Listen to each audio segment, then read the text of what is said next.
حضرت ادریس علیہ السلام کے آسمان پر زندہ اٹھایا جانے کے بعد لوگوں کے دلوں میں کمزوری آ گئی اور اسی لمحے شیطان نے ان کے دلوں میں وسوسہ ڈالنے کا فیصلہ کیا۔ لوگوں دیکھو، تمہارا رہنما ادریس کہاں چلا گیا جس پر تم ایمان لائے تھے، وہ اب تم میں نہیں رہا۔ کیا تمہیں نہیں لگتا کہ تم اکیلے ہو؟ آؤ میری بات مانو، میں تمہیں ایسی چیز دوں گا جو تمہیں کبھی چھوڑ کر نہیں جائے گی۔ یہ پتھر یہ تمہارے درمیان ہمیشہ رہیں گے، ان کی شکلیں تمہارے رہنماؤں جیسی ہیں، جب تم انہیں دیکھو گے تو ان کی یاد تازہ ہوگی۔ ہاں یہ اچھی بات ہے، ہم ادریس کو نہیں بھولیں گے، ہم ان پتھروں کے سامنے بیٹھ کر ان کا ذکر کیا کریں گے۔ اور یوں شیطان اپنے ناپاک ارادوں میں دن بدن تیزی سے بڑھتا گیا، اس کے فتنوں نے تیزی سے زمین پر جڑ پکڑ لی، لوگ دھوکے میں آ کر اس کے پیچھے چلنے لگے۔ زمین پر گناہ پھیل چکا تھا، بت پرستی، ظلم، فحاشی، انسان اپنے رب کو بھول چکے تھے۔ تب اللہ نے نوح علیہ السلام کو نبی بنا کر بھیجا، اور بے شک ہم نے نوح کو ان کی قوم کی طرف بھیجا تو وہ ان میں بالواسطہ 1000 سال سے 50 برس کم رہے، پھر ان پر طوفان نے آ لیا جبکہ وہ ظالم تھے۔ نوح علیہ السلام 950 سال قوم کو سمجھاتے رہے، اے میری قوم، میں تمہارے لیے ایک کھلا ہوا ڈرانے والا ہوں، اللہ کی عبادت کرو، اس کے سوا کسی کو شریک نہ ٹھہراؤ۔ اگر تم ایمان لے آؤ گے تو اللہ تمہارے گناہ معاف کرے گا اور تمہیں ایک مقررہ وقت تک مہلت دے گا۔ مگر وہ نہ مانے بلکہ مذاق اڑاتے رہے۔ اے نوح، کیا تو ہمارے بتوں سے دشمنی رکھتا ہے؟ تم تو صرف ہم میں سے ایک فقیر انسان ہے، کیا ہم تجھے پاگل سمجھیں؟ اے میری قوم، اللہ سے ڈرو، اس کی طرف پلٹ آؤ، وہ تمہیں آسمان سے بارش دے گا، تمہاری طاقت کو بڑھائے گا اور تمہیں عزت دے گا۔ اے نوح، اگر واقعی تم اللہ کے نبی ہو تو وہ عذاب لے آؤ جس کی تم بات کرتے ہو، ہم تم پر ہرگز ایمان نہیں لائیں گے۔ دیکھو تو یہ ہمیں اللہ کے عذاب سے ڈراتا ہے، یہ نوح پاگل ہو گیا ہے۔ بس کرو، اگر تم باز نہ آئے تو ہم تمہیں پتھروں سے مار ڈالیں گے۔ نوح نے کہا، اے میری قوم، میں تمہارے لیے صاف صاف ڈرانے والا ہوں، اللہ کی عبادت کرو، اس سے ڈرو اور میری اطاعت کرو، وہ تمہارے گناہوں کو بخش دے گا اور تمہیں ایک مقررہ وقت تک مہلت دے گا۔ نوح علیہ السلام 950 سال قوم کو سمجھاتے رہے، دن رات، چھپ کر، علانیہ، مگر وہ نہ مانے بلکہ مذاق اڑاتے رہے۔ مگر حضرت نوح علیہ السلام لوگوں کو بار بار اللہ کی طرف بلاتے رہے، مگر لوگ مسلسل انکار کرتے رہے۔ جب حضرت نوح علیہ السلام کو یقین ہو گیا کہ یہ لوگ ایمان نہیں لائیں گے تو آپ نے اللہ کے حضور ان کے لیے بد دعا کی۔ اے میرے رب، میں نے اپنی قوم کو دن رات بلایا، میں نے کھلے عام اور پوشیدہ دعوت دی، مگر انہوں نے اپنے کانوں میں انگلیاں ٹھونس لیں، کپڑے اوڑھ لیے اور حق سے منہ موڑ لیا۔ اور نوح نے کہا، اے میرے رب، زمین پر کافروں میں سے کسی کو نہ چھوڑ، بے شک اگر تو انہیں چھوڑ دے گا تو یہ تیرے بندوں کو گمراہ کریں گے اور سوائے بدکار اور کافر کے کسی کو جنم نہیں دیں گے۔ اللہ تعالیٰ نے حضرت نوح علیہ السلام کو اپنی قوم پر آنے والے عذاب کے بارے میں بتایا اور انہیں ایک عظیم کشتی بنانے کا حکم دیا۔ اور نوح کو وحی کی گئی کہ اب تیری قوم میں سے کوئی ایمان نہیں لائے گا سوائے ان کے جو ایمان لا چکے ہیں، پس ان کے اعمال پر غم نہ کر اور ہم ہماری نگرانی اور وحی کے مطابق ایک کشتی بنا، اور ظالموں کے بارے میں مجھ سے بات نہ کرنا، وہ ضرور غرق ہونے والے ہیں۔ حضرت نوح علیہ السلام نے اللہ کے حکم کے مطابق اسی کے نگرانی میں کام شروع کیا۔ کشتی کے لیے سب سے پہلے ساگوان نامی درخت کے بیج بوئے گئے جس کی لکڑی بہت مضبوط اور پائیدار ہوتی ہے۔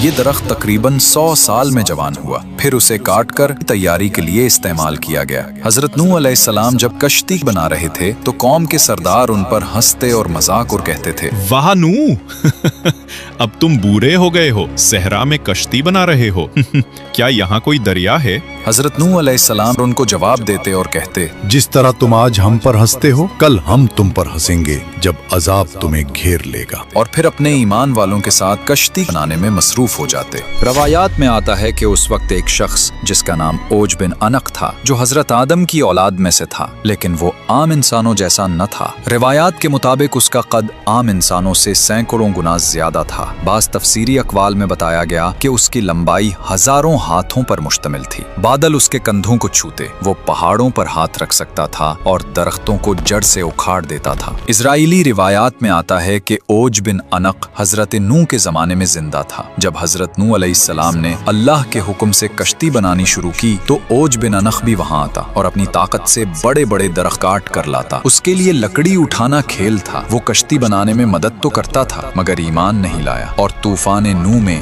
हलाक हो गया। ये रिवायत ज्यादा अलामती और इबरत के पहलू से पेश की जाती है। दूसरी रिवायत खास तौर पर इजराइलियात में मशहूर है कि ओज बिन अनक तूफान नूह से बच गया। कुछ रिवायात में कहा गया कि वो पानी पर खड़ा रह गया या किसी तरह जिंदा रहा। फिर वो हजारों साल जिंदा रहा। आखिरकार जब बनी इसराइल हजरत मूसा अलैहिस्सलाम की क़यादत में कनान फलस्तीन पहुंचे तो ओज वहां का एक जालिम और जाबिर बादशाह था और बाज इजराइली क़िसस में बयान है कि वो एक पहाड़ उठाकर बनी इसराइल पर फेंकने आया और फिर हजरत मूसा अलैहिस्सलाम ने अल्लाह के हुक्म से ओज को कत्ल किया। ये वाकया इजराइली रिवायात यहूदी क़सस में बहुत तफसील से आता है और इस्लामी तफासिर में बतौर मनकूला रिवायत शामिल किया गया है, मगर कुरान या सही हदीस में इसकी कोई तस्दीक नहीं। तकरीबन 100 साल लगे इस अजीम कश्ती को बनाने में जो बिलाखिर मुकम्मल तौर पर तैयार हुई। कश्ती में 3 हिस्से बनाए गए। ऊपर का हिस्सा इंसानों और परिंदों के लिए, दरमियाना हिस्सा आम जानवरों के लिए, नीचे का हिस्सा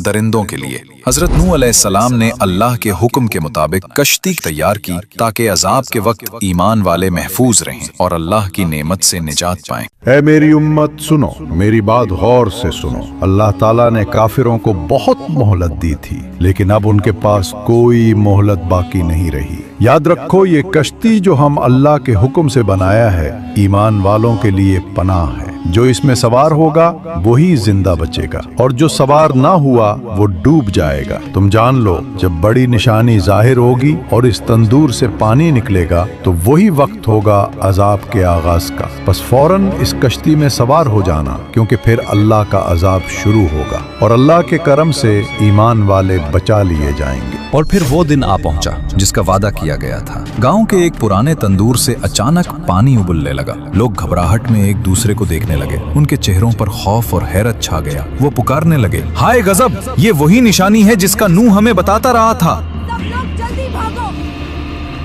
नूह की कश्ती की तरफ दौड़ो, अल्लाह का अजाब आ रहा है। और यूं गांव में शोर मच गया। लोग एक दूसरे को धकेलते हुए भागे और चीखने लगे, दौड़ो, नूह की कश्ती की तरफ दौड़ो, अल्लाह का अजाब आ गया है।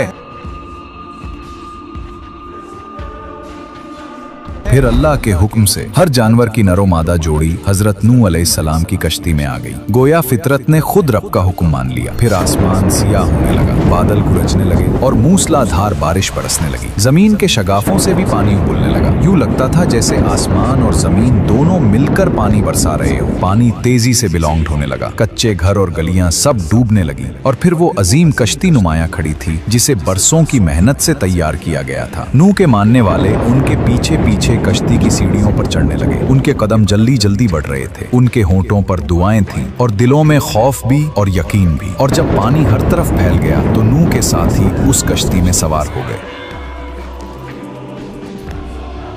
और फिर वो वक्त भी आ गया जब कश्ती पानी पर तैरने लगे। पहले वो आहिस्ता आहिस्ता सतह आब पर हरकत करने लगे, फिर तेज लहरों ने उन्हें ऊपर उठा दिया। यूं लगता था जैसे जमीन का पूरा सीना पानी से उभर आया हो। इसी घड़ी में नूह का एक बेटा जो नाफरमान था पहाड़ की तरफ भाग खड़ा हुआ। नूह ने उसको आवाज दी, ऐ मेरे बेटे, हमारे साथ सवार हो जा, कश्ती में आ जा ताकि तू बच जाए। मगर उसने इनकार किया और कहा, मैं किसी पहाड़ की चोटी पर पनाह लूंगा, वो मुझे पानी से बचा लेगा। नूह ने फरमाया, आज अल्लाह के हुक्म से कोई चीज बचाने वाली नहीं, वाए उसके जिस पर वो रहम करे।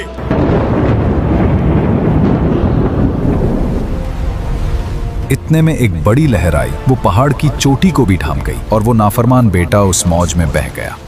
नूह अलैहिस्सलाम का दिल टूट गया मगर अल्लाह का फैसला अटल था।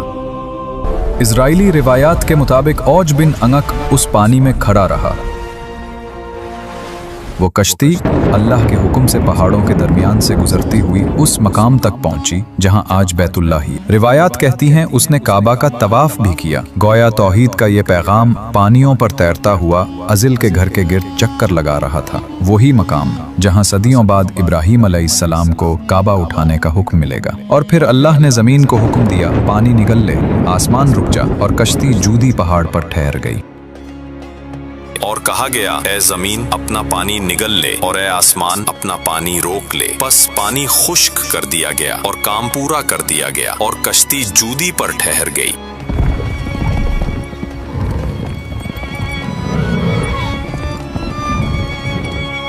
हजरत नूह अलैहिस्सलाम और मोमिनीन शुक्राने के सजदे में झुक गए हैं। सुभान अल्लाह, ये तेरे वादे की सच्चाई है ऐ मेरे रब। अल्हम्दुलिल्लाह, रब्बुल आलमीन का शुक्र है कि उसने हमें महफूज रखा। अब वक्त है जानने का कि जमीन पर पानी कितना कम हुआ है। हजरत नूह अलैहिस्सलाम ने एक कव्वे से फरमाया, ऐ कौवे, जा जमीन की तरफ देख और खबर ला। कव्वा उड़ा मगर वो वापस ना आया। वो मुर्दार पर जा बैठा, जमीन की खबर न ला सका। फिर हजरत नूह अलैहिस्सलाम ने एक कबूतर से फरमाया, ऐ कबूतर, तू जा और देख कि जमीन खुश्क हुई या नहीं।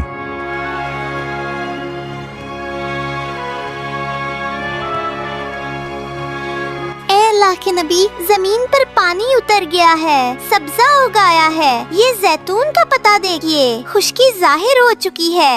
ये थी वो खुशखबरी जो अल्लाह ने अपने नबी को दी। जमीन ने जिंदगी का सांस लिया, पानी नीचे चला गया और अल्लाह की रहमत ने एक नई इब्तदा का ऐलान किया। या अल्लाह, ऐ सबसे बड़ा मोहसिन, तूने अपनी रहमत से हमें इस हौलनाक तूफान से निजात दी। तूने जमीन को नई जिंदगी अता की और हमें इस पर बसने का मौका दिया। बेशक सारी तारीफें तेरे ही लिए हैं। जब हजरत नूह अलैहिस्सलाम ने कव्वे को रवाना किया, वो मुर्दार पर जा बैठा और लौटकर कोई खबर न लाया। इसी नाफरमानी और बेवफाई की वजह से कव्वा आज तक इंसानों से दूर और अजनबी सा रहता है। वो कभी वफादार परिंदों में शुमार न हो सका। लेकिन जब कबूतर को भेजा गया, वो खुशखबरी लेकर लौटा, जैतून का पता चौंच में लिए, अमन और उम्मीद का पैगाम बनकर। इसीलिए कबूतर को हमेशा से मोहब्बत, वफादारी और अमन का निशान माना गया है। इंसानों ने इसे अपना करीब तरीन साथी समझा और कबूतर का जिक्र हर दौर में सुकून, सफाई और अमन के इस्तिआरे के तौर पर किया जाने लगा। ए ईमान वालों, अपने रब अल्लाह का शुक्र अदा करो जिसने हमें अपनी बेपाया रहमत से उस अजीम तूफान की हलाकत से बचाया और जालिम काफिरों से निजात दी। आज जमीन पर जिंदगी का एक नया आगाज हो रहा है, एक नई तारीख रकम हो रही है। बस अल्लाह से डरते रहो और हमेशा उसके अहकाम पर कायम रहो। जमीन पर अदलो इंसाफ को कायम करो और तौहीद के चिराग को रोशन रखो। अपनी नस्लों को ईमान की रोशनी सिखाओ, उन्हें अल्लाह की बंदगी और फरमान बरदारी की राह पर चलाओ और उन्हें फसाद, शिर्क और जुल्म से बचाओ। याद रखो, ये निजात अल्लाह की अजीम नेमत है। ये उसकी रहमत और करम का वाज़ेह निशान है। इस नेमत को कभी न भूलो और हमेशा अपने दिलों और आमाल में अल्लाह की याद को जिंदा रखो, क्योंकि कामयाबी सिर्फ उनके लिए है जो शुक्रगुजार रहते हैं और अपने रब के फरमान पर डटे रहते हैं।